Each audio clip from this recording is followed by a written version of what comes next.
קבל את זה מברניאני. הולך כל הדרך, זאת אומרת עם נקודות, יש גם עבירה.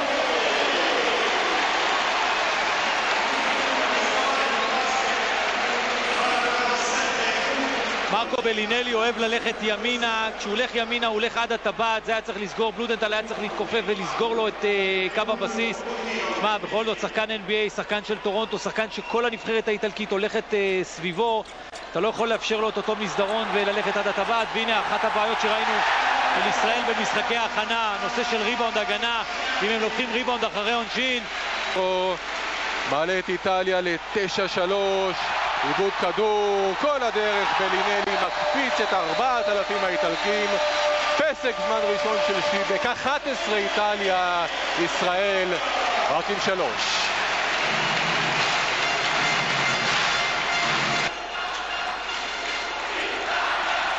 ברניאני עובר בקלות את אליהו שפשוט לא נמצא בהגנה,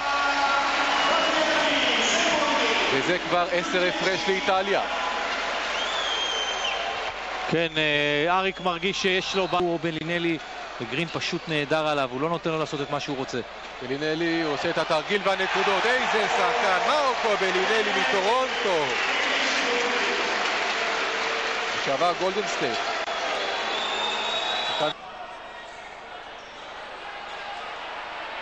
הנה הכניסה של ברניאני, הנקודות והעבירה של קוקיה. כן, ברניאני כשהוא הולך ימינה הוא אוהב להשתמש בזריקת חצי הוק כזאת, ואין מה לעשות, אתה חייב להוביל אותו לצד שמאל ולהביא לשם עזרה. זה מה שהאיטלקים עשו. נעימי עכשיו שומר על הפרצוף של בלינלי, כן. הולך חזק פנימה, ומסיים את זה עם סל, איזה מהלך גדול.